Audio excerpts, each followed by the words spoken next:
Que le Seigneur vous bénisse tous. Nous voulons, dans un premier temps, acclamer très fortement le pasteur Dieudonné Aké.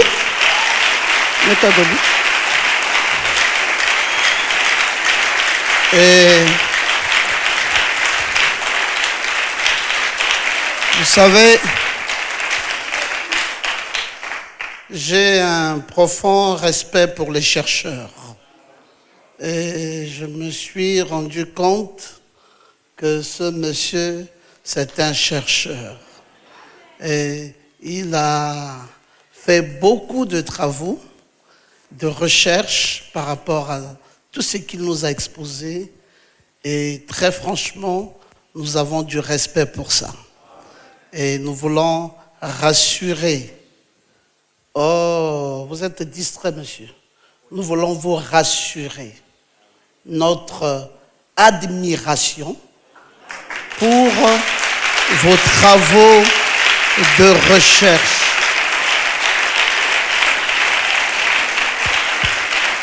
Et puis, finalement, dans tout ce qui a été dit par le révérend pasteur Aké, j'avais aussi cette appréhension de ce que ce jeune homme vient de dire à la dernière minute. J'étais en train de méditer sur la connexion de cette divinité avec cette peau. Et puis, je suis bien content de ce qu'il ait répondu tel qu'il a répondu.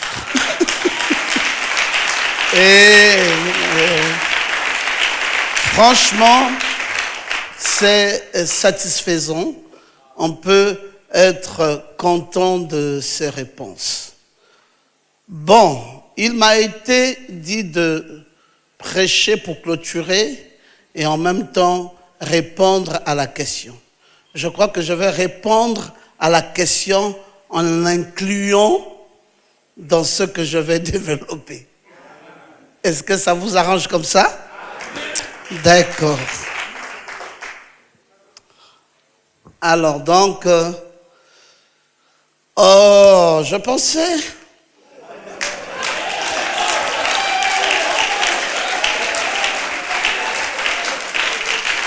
qu'il y aurait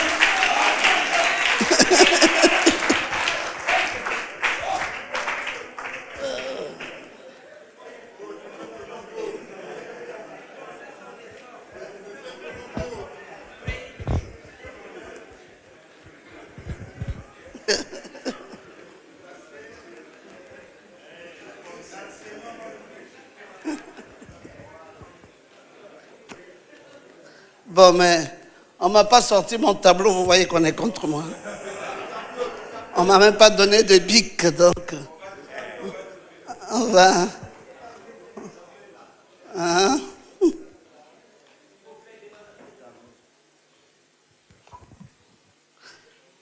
Oh,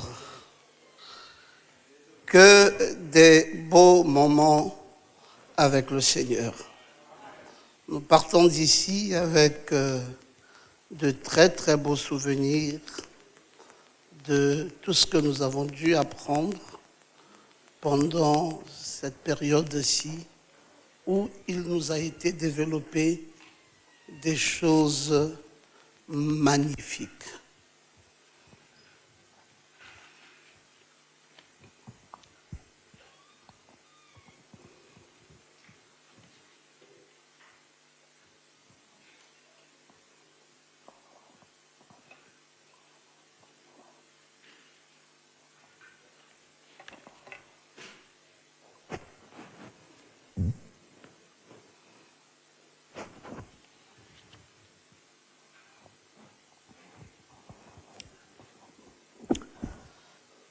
Nous allons nous mettre debout et nous allons lire sa parole.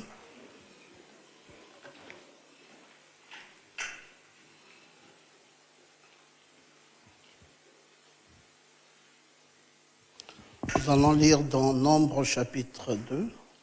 Oh, ce tableau a changé de position. Nombre chapitre 2. et nous lirons le verset 10.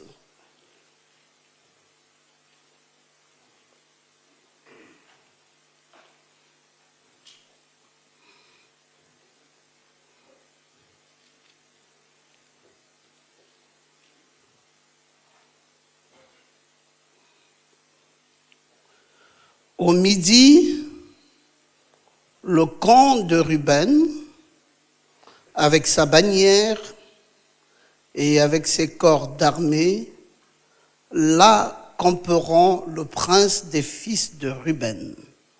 Amen. Veuillez tranquillement vous asseoir dans sa présence. Nous avons, tout ce temps-ci, commencé un petit message que nous avons intitulé « Le porte-étendard du Midi ».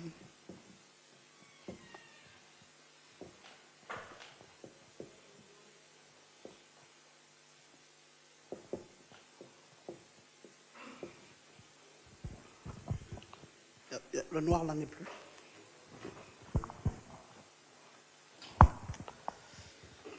Et dans ce porte-étendard du Midi, nous avons hier, bien entendu, expliqué un certain nombre de phénomènes qui se produisent dans le campement des enfants d'Israël autour du tabernacle.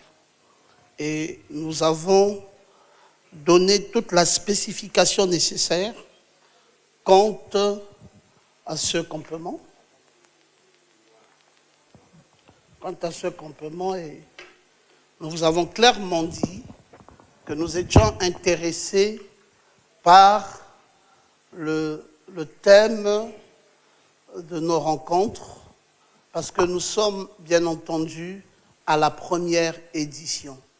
Et je craignais justement que nous partions d'ici sans avoir compris c'était quoi l'étendard du Midi. Et j'avais cette crainte, je me disais, si nous partions d'ici et qu'on se retrouve à la deuxième édition, eh bien, l'on se poserait la question de savoir, mais pourquoi cet étendard du Midi et qu'est-ce qui avait été dit lors de la première édition? C'est la raison pour laquelle j'avais voulu me focaliser là-dessus, de manière à ce que nous ayons une vue d'ensemble dans les rencontres que nous avons faites pendant que nous étions ici à Suiko. Et hier, je vous ai bien entendu mis cette belle croix et j'ai commencé par les 4 points cardinaux en vous montrant l'Est, le Nord, l'Ouest et le Sud. J'ai dit tellement de choses hier, je vais peut-être plus revenir là-dessus, parce que vous avez dû certainement prendre des notes, et puis justement, il y a des caméras qui ont filmé, et vous avez déjà une bonne portion de cette étude, notamment sur le Midi et l'étendard du Midi. Mais ce que vous avez retenu, c'est que l'étendard, au niveau de l'Est, c'était un lion. Et l'étendard, au niveau du Nord, c'est l'aigle, bien entendu. Et l'étendard, à l'Ouest, c'est le veau. Et l'étendard, au Midi, c'est l'homme. Et j'ai commencé aussi par vous montrer que le prophète nous l'a présenté dans les 4 évangiles. Et il nous a dit qu'à l'Est, c'était l'évangile de Matthieu. Et il dit qu'à l'Ouest, ça avait été l'évangile de Marc. Et là, au Nord, c'est l'évangile de Jean. Et ici, c'est l'évangile de Luc. Et puis, j'ai quand même donné la précision selon qu'il s'agissait du docteur Lys. Et je pense que c'est à partir de la précision donnée sur le docteur Luc que a devenue la question de notre jeune frère ici, qui voulait donc savoir est-ce qu'il s'agit exactement du docteur ou de la dispensation des docteurs au sud, ou il y a encore autre chose, ou c'est simplement une simple présentation, ou est-ce que c'est quelque chose qui arrive simplement de façon accidentelle, ou c'est véritablement quelque chose que nous voulons dire? Vous savez toute la différence qui existe entre la prédication et l'enseignement de la parole. Frère Branham dit que la prédication, parlant de la prédication, il dit la prédication saisit le pécheur et l'amène à la repentance. Pécheur à la repentance. Mais il dit que c'est complètement différent de l'enseignement de la parole. Il dit l'enseignement de la parole positionne le croyant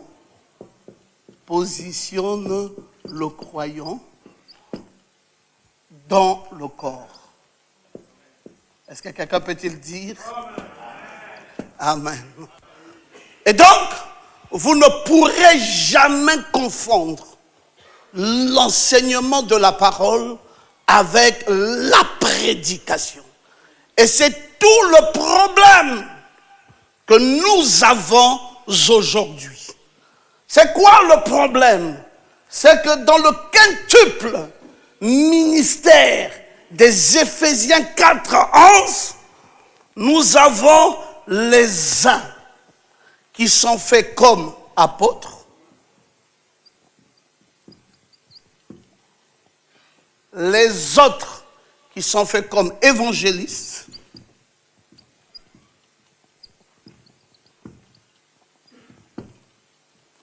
non, je voulais dire comme prophète d'abord,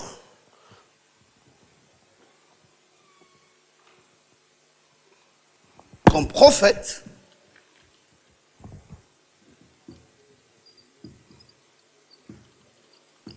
et ensuite comme évangéliste,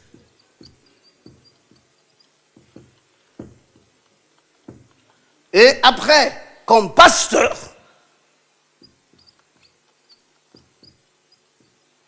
et à la fin comme docteur. Voici comment est-ce que l'on nous présente dans Éphésiens 4:11 le quintuple ministère des Éphésiens 4:11. On dit les uns sont faits comme apôtres, comme prophètes. Si nous voulons utiliser simplement les 5 doigts de la main, on va dire comme apôtre. Vous voyez bien la précision que ça donne, même avec la main. Et comme prophète, vous allez voir ensuite l'index, comment ça montre la direction. Et comme un évangéliste, vous allez simplement comprendre comment Frère Branham dit que c'est une boule de feu. Et vous allez voir même comment, dans les doigts de la main, comment il est élevé au-dessus de tous les autres. Et puis, comme pasteur, vous allez vous rendre compte qu'en même temps, c'est celui-là qui porte l'alliance. Et comme double application en étant l'époux, le mari de l'église, et comme docteur. Vous allez voir que c'est un tout petit doigt, mais qui peut aller partout dans tous les remparts de la bouche. Alors, maintenant, Vous avez un apôtre. Parce que c'est celui qui pose la fondation. Vous avez un prophète. C'est celui qui vous montre la direction. Vous avez un évangéliste, la boule de feu. C'est le doigt le plus élevé au-dessus de tout. Vous avez le pasteur Ngoma, le mari de l'église locale. Et vous avez le docteur. Et dans la présentation faite par Saint Paul, il nous dit comme apôtre, comme prophète, comme évangéliste, comme pasteur. Et quand il arrive à docteur, il ne dit pas comme. Il dit et, conjonction de coordination, docteur.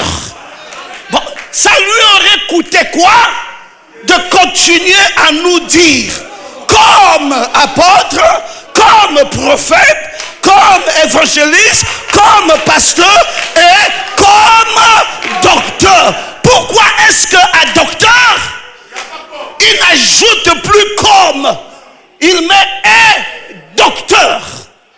Et puis il s'arrête là et va nous donner les 12 attributions du docteur.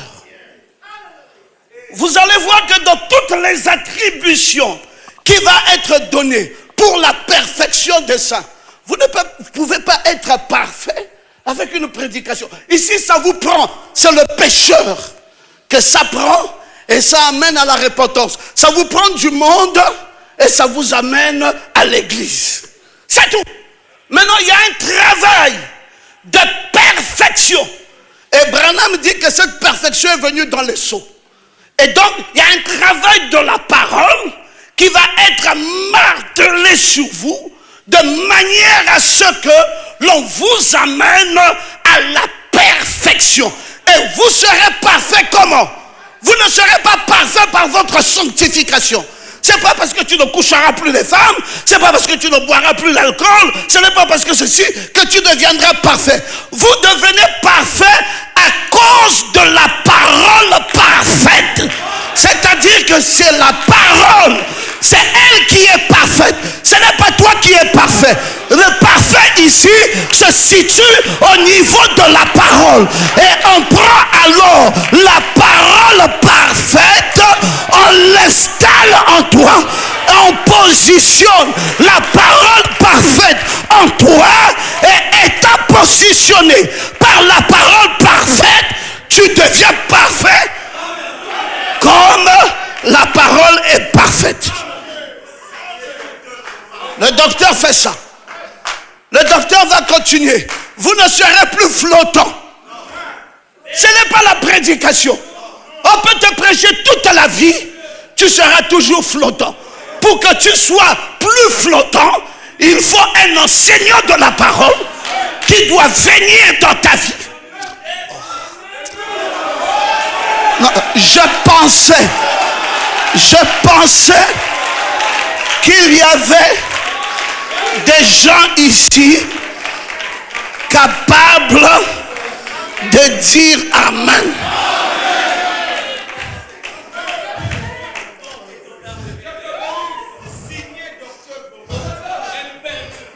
Comment allez-vous vous imaginer qu'un prédicateur puisse vous donner la colonne vertébrale et que vous soyez véritablement assis, véritablement positionné? Écoutez, Ephésiens 4, 11.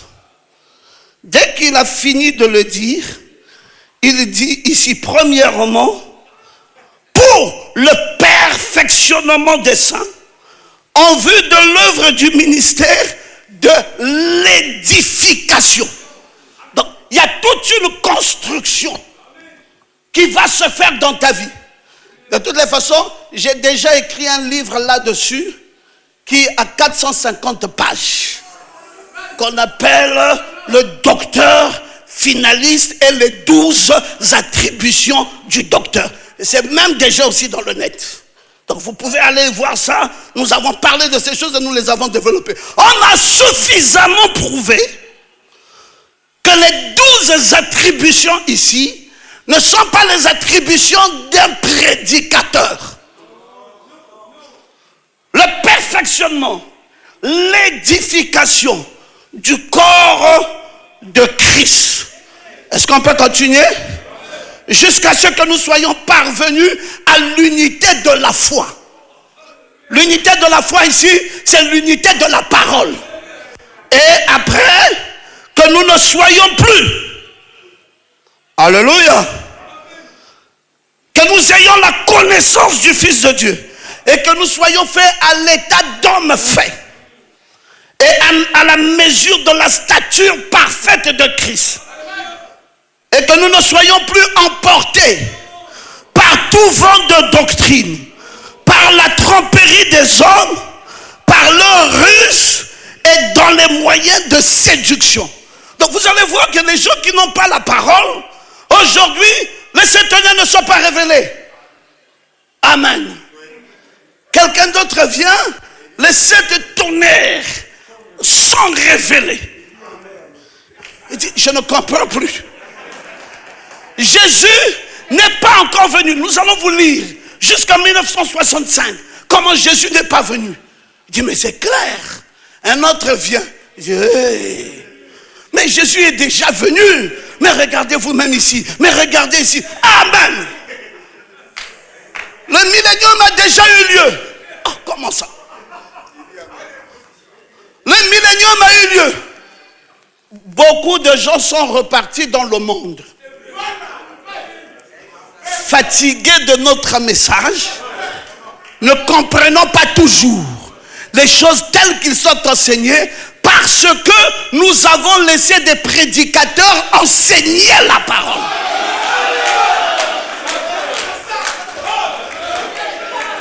Un prédicateur est un prédicateur.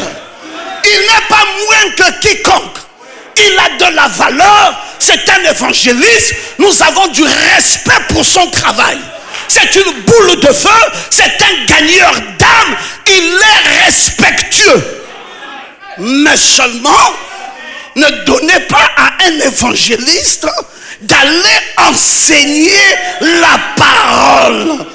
Il va commencer à mélanger les choses. Il ne va pas comprendre les tenants et les aboutissants. Et à la fin, il va nous montrer un mouton qui est en train de brouter l'herbe sur le toit d'une maison. Non, je croyais qu'il y avait simplement quelqu'un ici capable de dire Amen. Donc, un évangéliste, c'est un évangéliste. Un apôtre, Frère Branham dit que c'est des ministères spéciaux. Il dit d'avertissement puis jugement, c'est un ministère spécial. Il est pasteur, c'est un ministère spécial. Parce qu'un pasteur, c'est le bœuf de l'attelage. Vous savez comme moi que dans tous les nerfs qu'il y a dans la main, le seul nerf qui part du doigt et qui va jusqu'au cœur, c'est le nerf qui porte la bague, l'annulaire. C'est là où il y a le seul nerf qui part de l'annulaire jusqu'au cœur. Donc vous sentez que c'est pas pour rien qu'on prend l'alliance, on met dans cet annulaire. C'est-à-dire que quand on se marie, on est en train d'attacher cet homme avec son cœur dans les liens du mariage. Oh. Hein, je pensais, mon frère, je pensais simplement qu'il y avait des gens capables de dire Amen. Alors l'église est renversée à cause du manque de positionnement. Et la chose dont nous avons besoin maintenant,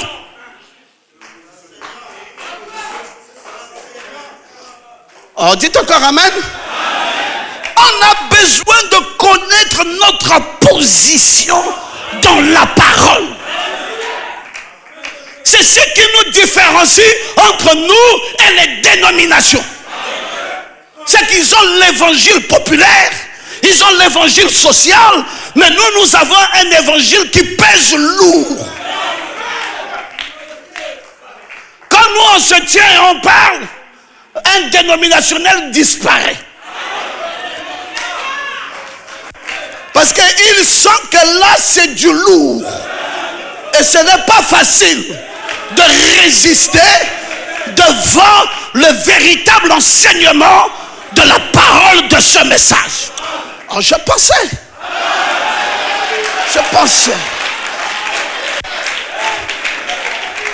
Donc, vous comprenez bien, mes amis, que nous sommes ici en train de dire les choses, pas intentionnellement, nous le disons clairement.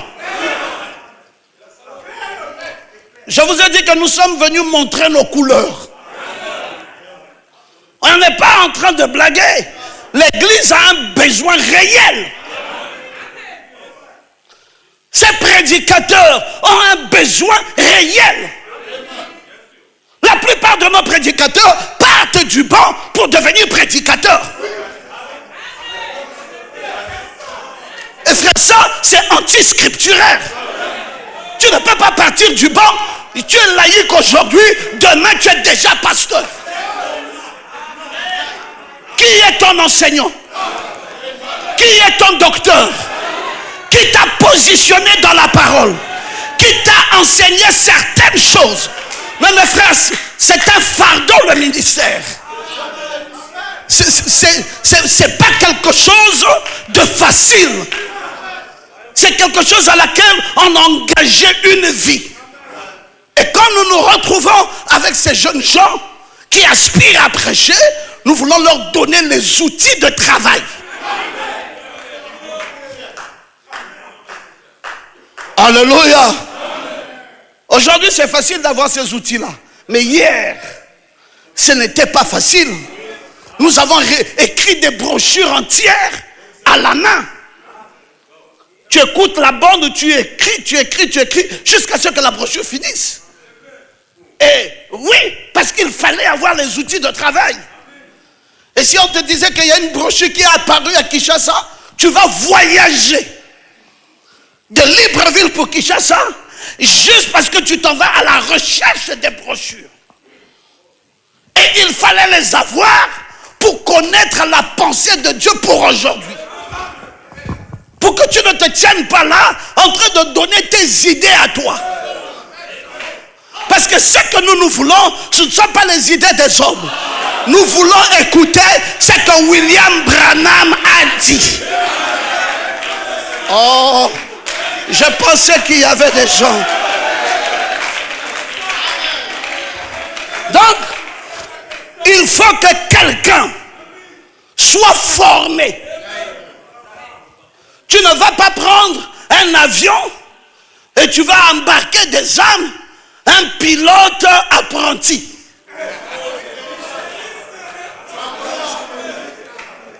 Tu n'as jamais fait des études de pilotage et tu te mets là, tu prends l'avion, tu dis embarquez-vous, je vais vous amener à Brazzaville. Mais mon frère, tu vas aller nous jeter dans le Mayombe. Et nous allons tous mourir. Donc nous devons être certains de celui qui monte là et qui prend la responsabilité de nous conduire. Mais là, il s'agit du corps. Mais le prédicateur, l'enseignant de la parole, ce n'est pas une affaire de corps, c'est une affaire d'âme. Et je vais vous surprendre, beaucoup de pasteurs ne sont pas enseignés.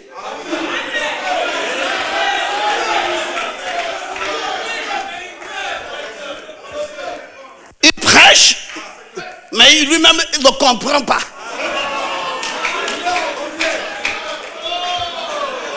Et tu lui dis, mais papa, pourquoi tu ne me formes pas? Quelqu'un qui n'est pas formé va te former.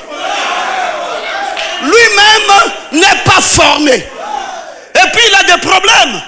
Parce que s'il te regarde chaque fois, il a peur que tu le dépasses. Parce que si tu le dépasses, il a le sentiment que tu vas le disqualifier. Et si tu le disqualifies, alors où est sa position dans tout ça? Donc il préfère, dès que tu dis tu as un appel, directement il voit en toi un ennemi. C'est un rival. Et tu deviens très dangereux. Et on met la police derrière toi pour surveiller tes faits et gestes. Oh, je pense.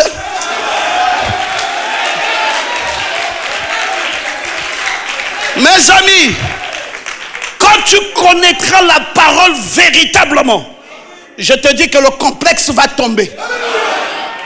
Tout ce que vous voyez là, c'est un problème de complexe. Voyez un père, il se bat avec son fils, il est complexé. S'il connaissait sa position, s'il connaissait ce qu'il avait reçu, s'il était blindé, son fils ne lui ferait plus peur. Il l'accompagnerait, il l'encadrerait, il le formerait et il n'aurait jamais d'inquiétude. Oh non, mes inquiétudes, c'est qu'ils me prennent les brebis. Mais les brebis là, pour commencer, ce n'étaient pas mes brebis. Les brebis là ne nous ont jamais appartenu. Ce sont les brebis du Seigneur.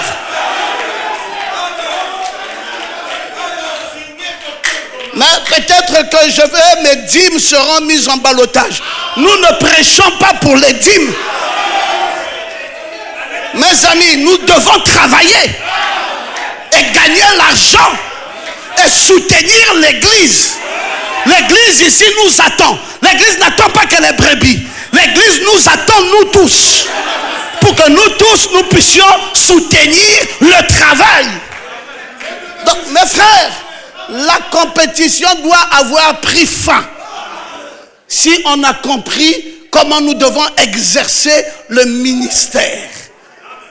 C'est un nouveau sacerdoce. Oh, je pensais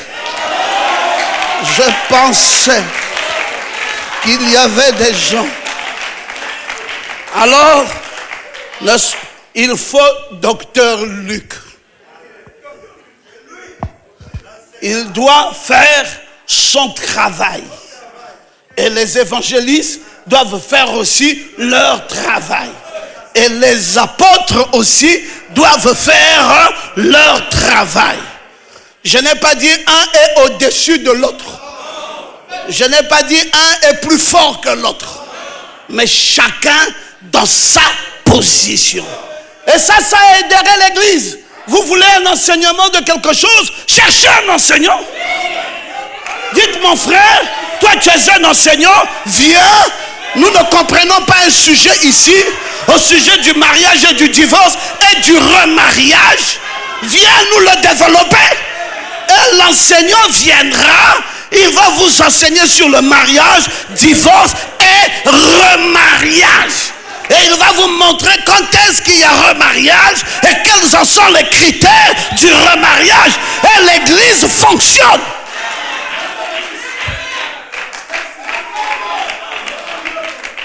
Alléluia. Il faut que docteur Luc fasse son travail. On n'a pas mis un oiseau là pour faire un travail. On n'a pas mis un veau là pour faire un travail. On a mis un homme pour faire le travail. Et nous n'allons plus reculer. Nous sommes maintenant au temps, plus du temps du soir, nous sommes arrivés au temps de la nuit profonde. Et les gens sont endormis. Et il faut maintenant les réveiller. C'est un travail fabuleux.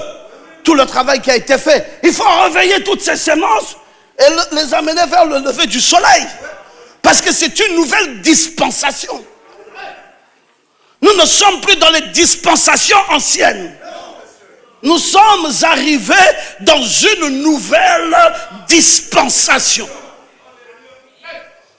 On doit savoir, même quand on est ministre, on doit savoir qui parmi nous. un mandat plus élevé.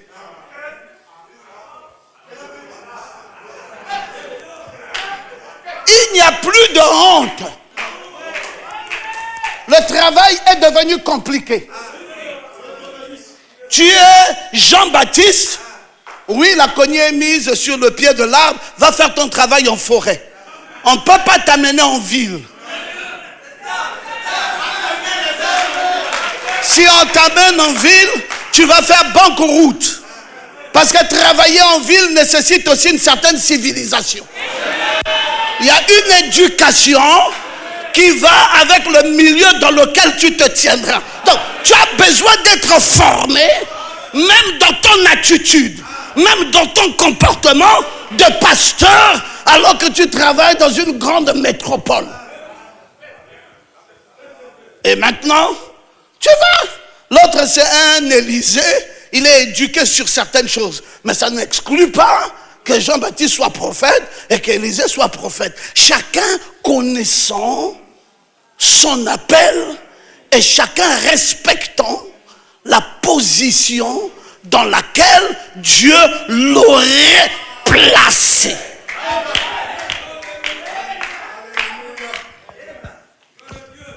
Et je pense que c'est ce que le docteur King a voulu faire. Il a passé tout son temps à nous l'expliquer ici. Il dit, j'avais un sujet et je voulais savoir quels sont les gens qui l'ont développé pour que je leur fasse appel. Et j'avais leurs bouquins, j'avais les références du travail qu'ils avaient déjà accompli pour que nous continuions, nous fassions la continuité des travaux. Parce que ça devient plus que sérieux. Oh, puis-je t'entendre dire Amen. Je voulais simplement continuer à développer ce que nous avons commencé la fois dernière. Il est bien vrai que je ne pouvais pas terminer ça parce que j'avais simplement ouvert tout le champ pour que vous ayez déjà une idée bien arrêtée de ce que nous voudrions enseigner. Ruben, qui avait été le porte-étendard du Sud, avait une mission de conduire les enfants de Jacob jusqu'au jour où il les ramènera vers Joseph en Égypte. Donc, vous voyez qu'il avait une mission qui était précise. C'était de conduire les enfants de Jacob jusqu'où il les ramènera vers Joseph en Égypte. Il avait une autre mission, que les 12 constellations patriarcales se rassemblent à nouveau. Il voulait voir à nouveau le plus grand rassemblement possible. Et elles avaient déserté le sol natal de Canaan, lequel sol natal de Canaan était à l'est. Et ils avaient tous déserté cela pour se reconstituer et manifester à la fin de temps de leur vie, de cette vie terrestre en Égypte. Il fallait qu'ils se reconstituent et qu'ils reviennent à nouveau en Égypte et là chez les gentils. Et Ruben avait un mandat terrible et il voulait rassembler le plus grand monde, les repositionner, les faire déplacer de là où ils étaient, les amener dans le point focal où ils devaient à nouveau se retrouver les uns vis-à-vis des autres. Et c'était une mission noble qui avait été donnée à Ruben. Et c'était une mission qu'il ne devrait accomplir qu'au sud. Comme le soleil, vous le savez si bien, la civilisation a voyagé. Et il est très remarquable de noter que Ruben, c'était la pluie de l'enseignement. Parce qu'il a joué un rôle très important dans l'histoire des 12 patriarches. Mais à lui, tout seul, C'est pour cela que c'était la toute première pluie. Frère Branham nous l'a présenté comme étant le mouré, comme étant la pluie de la première saison. Et il nous a ramené alors l'autre ici, son Benjamin, comme étant la pluie de la dernière saison.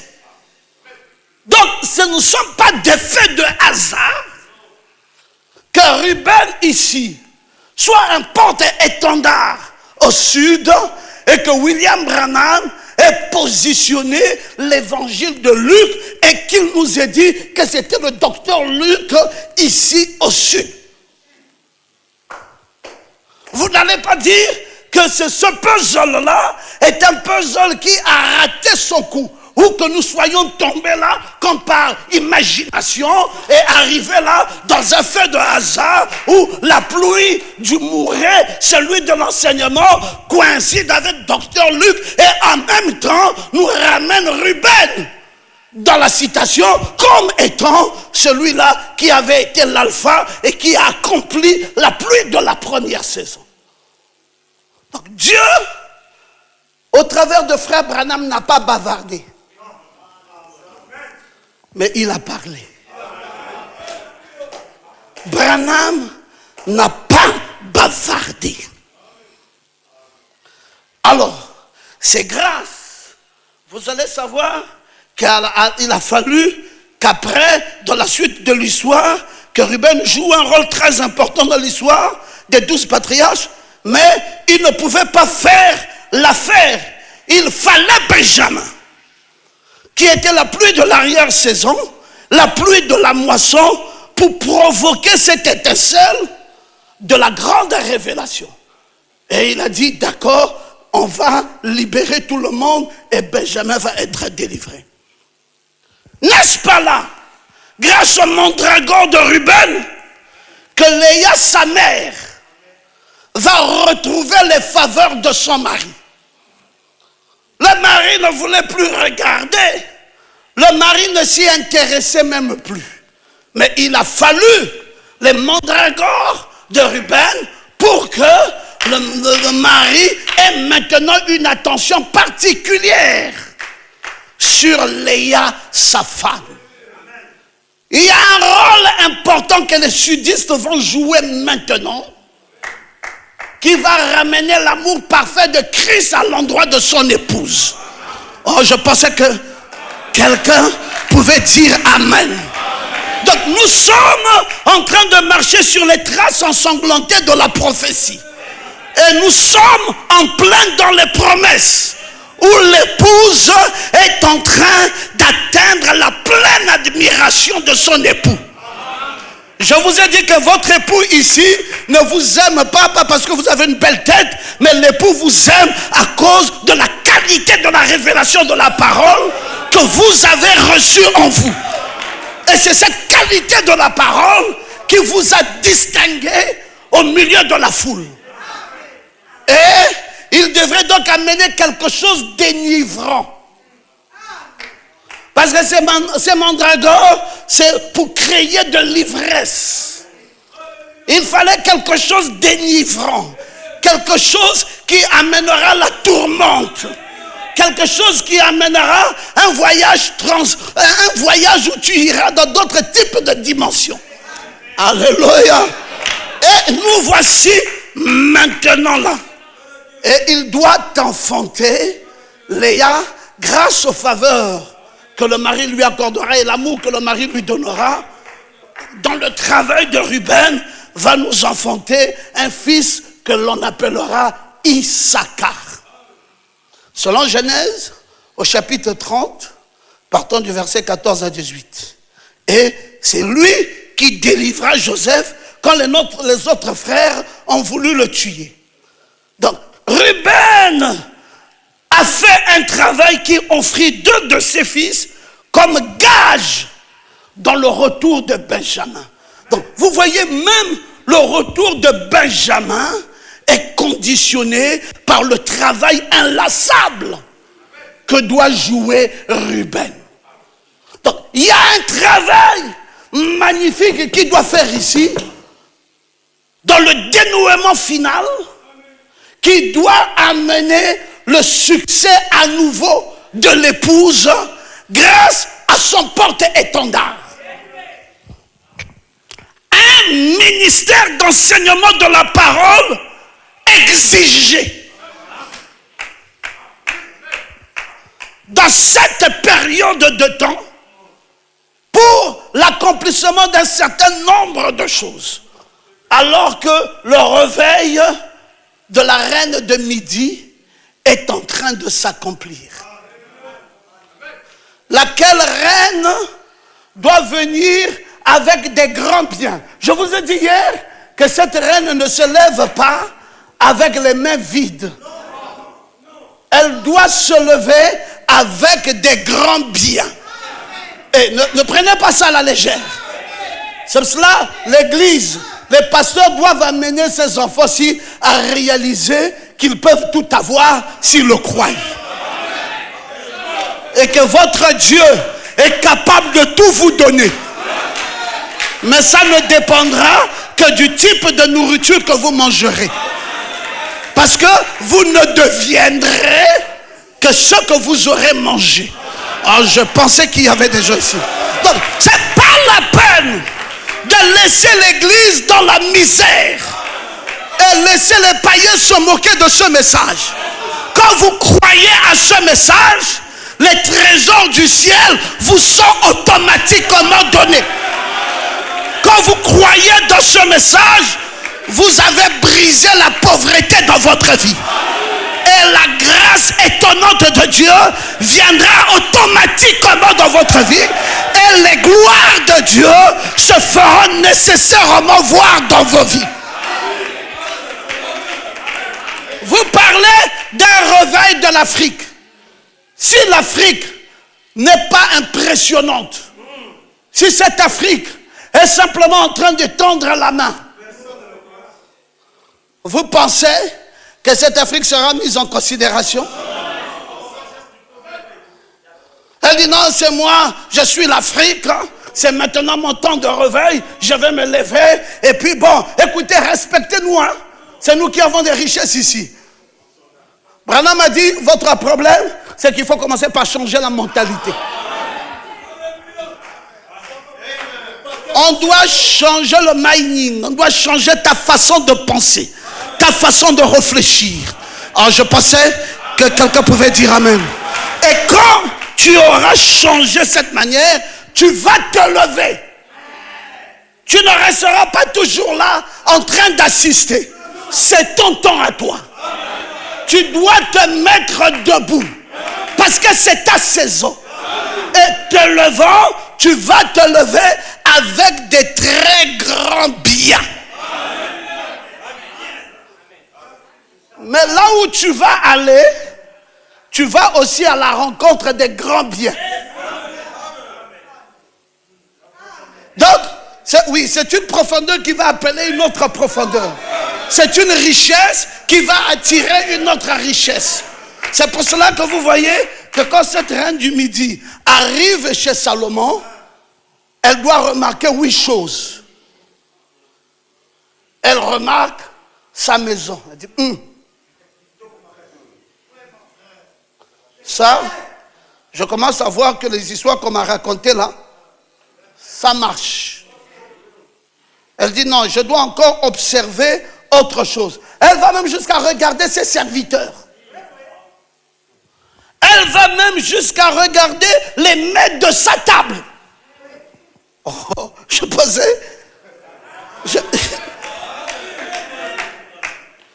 La reine de Séba a pris la renommée que possédait Salomon. Nous sommes en train de lire 1 Roi au chapitre 10. À la gloire de l'Éternel, elle vint pour l'éprouver par des énigmes.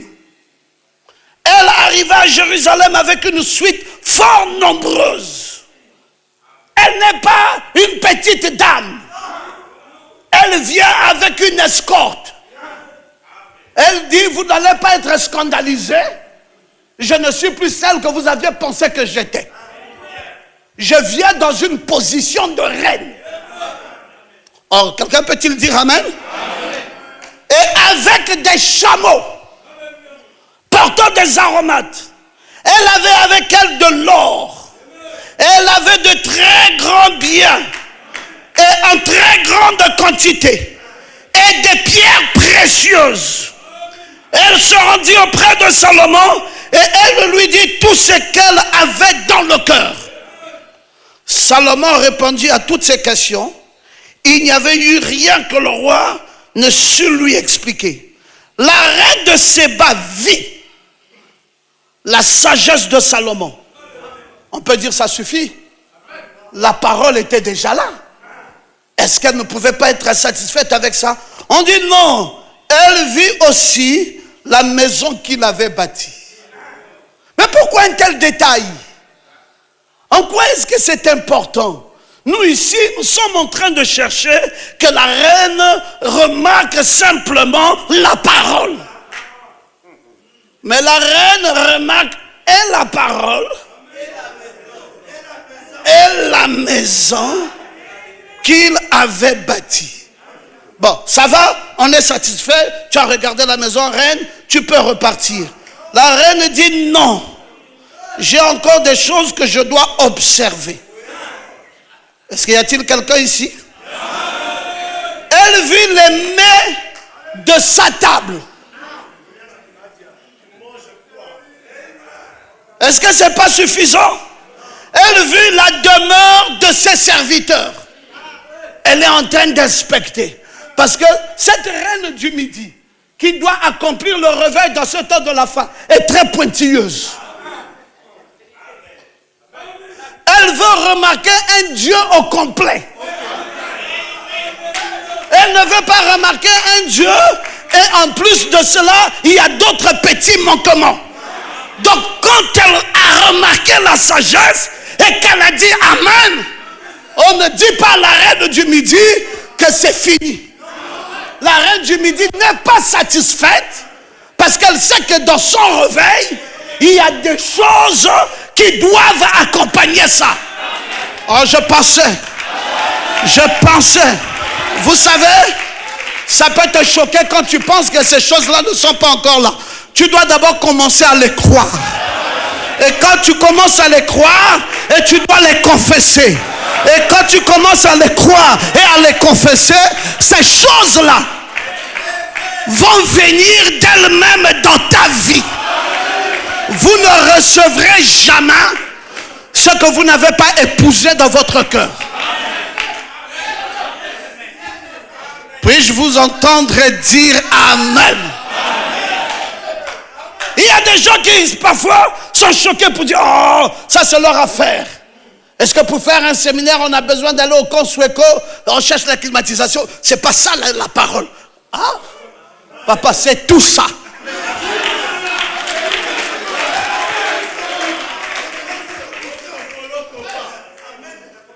C'est tout ça que cette reine dans la prophétie est en train de regarder. Elle a regardé la maison, elle a regardé la demeure des serviteurs, elle a regardé les mets de la table. On a dit, maman, ça va? Elle dit, non, ça ne va pas. Je vais encore regarder les fonctions et même les vêtements de ceux qui servent. On dit quoi? Il dit, oui, même les vêtements. Je dois savoir comment. On dit, c'est ça ton compte rendu? Il dit, pour que je m'incline et que je voie que ce Dieu-là est vrai. J'ai un certain nombre de choses. C'est une pile de choses dans mon esprit que je dois voir. Et nous sommes dans le réveil du Sud.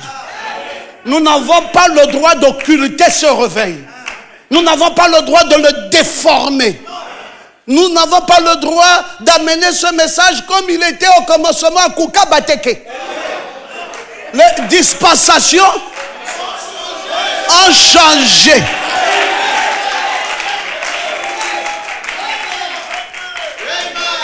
Beaucoup d'entre vous ici n'étaient peut-être pas croyants en 1990. Quand j'ai fait mon tout premier voyage missionnaire à Pointe-Noire, je suis venu où? À l'église de Pointe-Noire, il n'y en avait qu'une seule. En 1990. Ça fait aujourd'hui combien d'années? 30 ans. Quand j'arrive ici, je suis parti à Jeanne-Vial.